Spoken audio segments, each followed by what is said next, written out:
सबसे ज्यादा बधाई देना चाहता हूं जो यहां अभी मंच पर आकर हिम्मत और साहस दिखाया। बिहार के जितेंद्र कुमार ने, जो एक दुखी बेटी के दुखी पिता है, मैं चाहता हूं उनके साहस के लिए एक बार आप लोग जरूर ताली बजाइए कि उन्होंने इतनी हिम्मत की कि कम से कम आज इस जंतर मंतर के ऐतिहासिक स्थान पर आकर अपनी पीड़ा देश के प्रधानमंत्री को पहुंचाने का काम किया।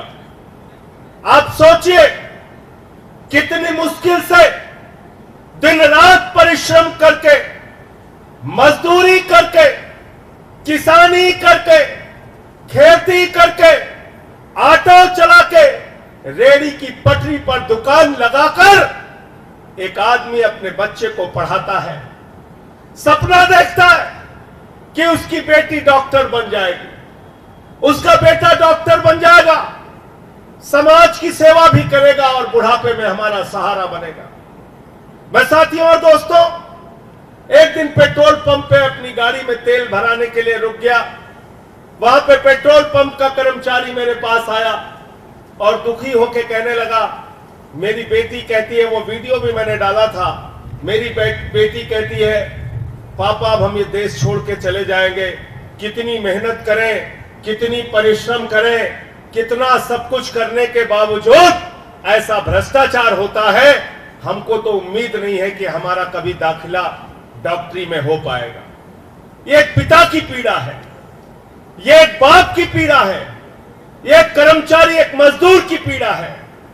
आप सोचिए, ये नीट के भ्रष्टाचार को, इसके घोटाले को, इसके पेपर लीक को आप सुनेंगे तो आपके होश उड़ जाएंगे। साथियों, आप मुझे बताइए, 23,33,000 बच्चों ने इस नीट के एग्जाम में अपनी शामिल हुए। वो 23,33,000 बच्चों ने नीट का एग्जाम दिया और वो नीट का एग्जाम देने के पहले उन्होंने कोचिंग किया, परिश्रम किया, मेहनत किया, दिन रात पढ़ाई की, नीट का एग्जाम दिया। पूरे देश में कुल 1 लाख बच्चे प्राइवेट और सरकारी दोनों मिलाकर सेलेक्ट होते हैं डॉक्टरी की पढ़ाई के लिए। और आपको जान के हैरानी होगी, 67 बच्चों का 720 अंक आ गया। ये एग्जाम में घोटाला क्या है जरा समझ लेना।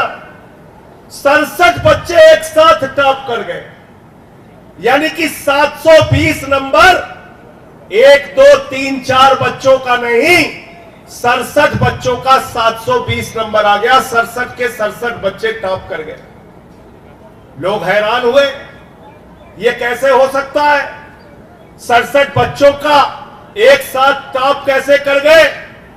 फिर और जांच हुई तो पता चला एक ही कोचिंग सेंटर के 6 बच्चे जिनको 720 अंक मिला, 6 के 6 टॉप कर गए।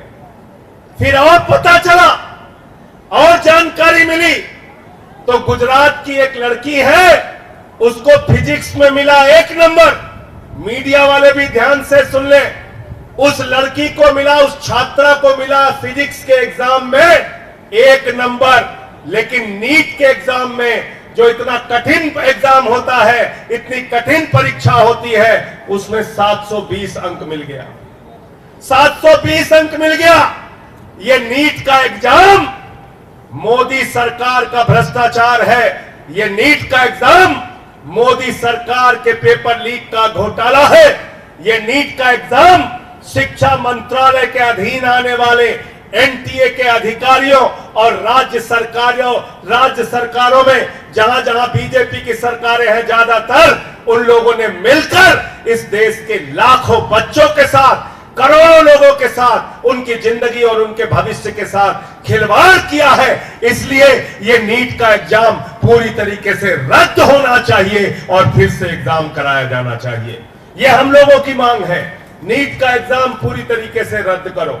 और इसमें घोटाला क्या है आपको मालूम है?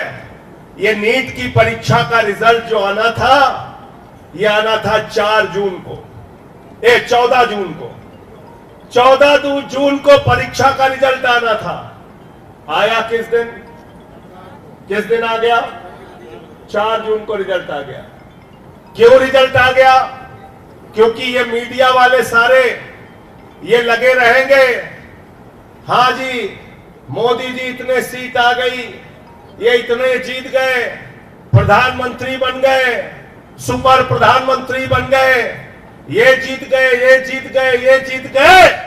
भारतीय जनता पार्टी के गुणगान में पूरा देश लगा रहेगा और भाजपाइयों के पेपर लीक की चर्चा नहीं होगी, भाजपा सरकारों के पेपर लीक की चर्चा नहीं होगी, एनटीए के पेपर लीक की चर्चा नहीं होगी, शिक्षा मंत्री के पेपर लीक की चर्चा नहीं होगी, शिक्षा मंत्रालय के मोदी सरकार के घोटाले की चर्चा नहीं होगी। इसलिए एनटीए ने जानबूझ के 4 जून को रिजल्ट प्रकाशित किया।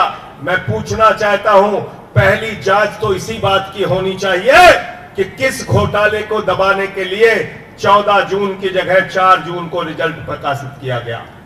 नंबर 1 और नंबर 2, मैं इस देश के नौजवानों से भी कहना चाहूंगा, कब तक खामोश रहोगे आप? कब तक इनकी गुलामी करते रहोगे? परीक्षा पे परीक्षा पेपर लीक हो रही है, अग्निवीर के नाम पर तुम्हारे साथ घोटाला किया जा रहा है, भारत माता का सीना छलनी किया जा रहा है, भारत की सीमाओं की सुरक्षा के साथ खिलवाड़ किया जा रहा है। अग्निवीर बनाकर 4 महीने के नौजवान बनाकर आपके पेट और पीठ दोनों में छुरा मारा जा रहा है। कब तक खामोश रहोगे आप? उत्तर प्रदेश के अंदर 60 लाख बच्चों का भविष्य बर्बाद हो गया, पुलिस भर्ती के नाम पर वहां पेपर लीक हो गया। कभी बिहार में पेपर लीक होता है, कभी गुजरात में पेपर लीक होता है, कभी राजस्थान में पेपर लीक होता है, कभी हरियाणा में पेपर लीक होता है, कभी महाराष्ट्र में पेपर लीक होता है। 4-5 साल के अंदर 2 करोड़ बच्चों का भविष्य बर्बाद हुआ है पेपर लीक से। कितने बच्चों का? 2 करोड़ बच्चों का, 2 करोड़ बच्चों का। और अगर 5 आदमी का भी परिवार मान लीजिए तो करीब करीब 10 करोड़ लोग इससे प्रभावित हुए हैं। 10 करोड़ लोग प्रभावित हुए हैं। लेकिन हमारी संवेदनाएं शायद मर गई हैं। हमें शायद गुस्सा नहीं आता। जब भी चुनाव आता है, जाति के नाम पे, धर्म के नाम पे, क्षेत्र के नाम पे, भाषा के नाम पे हमें लड़ाया जाता है, हमारा वोट लिया जाता है, मोदी जी का गुणगान किया जाता है, लेकिन देश के नौजवानों की बात नहीं होती, बेरोजगारी का सवाल नहीं उठता, उनके भविष्य का सवाल नहीं उठता। तो मैं इस देश के नौजवानों से भी कहना चाहता हूं, छात्रों से भी कहना चाहता हूं, कब तक आप इनकी गुलामी करोगे? कब तक इनकी मानसिकता के पीछे जिंदाबाद लगाते रहोगे? उठाओ, आगे बढ़ो और अपनी आवाज को बुलंद करो।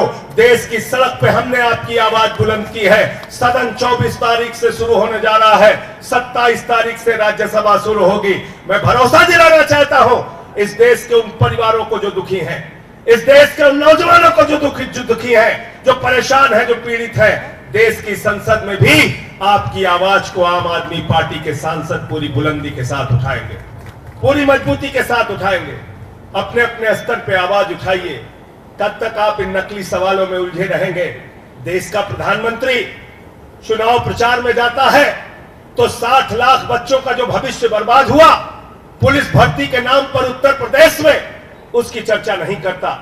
देश के प्रधानमंत्री जब चुनाव प्रचार में जाते हैं तो गुजरात के अंदर जो पेपर लीक के कारण नौजवानों का भविष्य बर्बाद हुआ, उसकी चर्चा नहीं करते।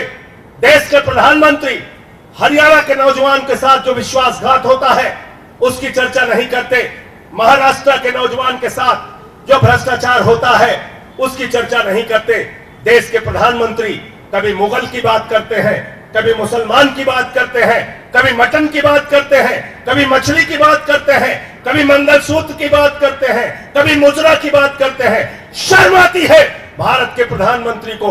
नौजवानों की चिंता नहीं है। तुम्हारे अंदर अगर चिंता खत्म हो गई है तो अभी तक तुम तो 240 पे पहुंचाया है। इस देश की जनता फिर से तुमको 2 सीटों पर पहुंचाने का काम करेगी। नरेंद्र मोदी जी, चिंता करो नौजवानों की, चिंता करो किसानों की, चिंता करो महंगाई की, चिंता करो बेरोजगारों की, चिंता करो, इस देश में किसानों को एमएसपी नहीं मिलती, देश को तुमने बर्बादी की कगार पे पहुंचा दिया और नकली मुद्दों पर देश के लोगों को उलझा कर रखते हो। हमारा ये विरोध है और इस बात के लिए आज हम लोग जंतर मंतर पे इकट्ठा हुए हैं।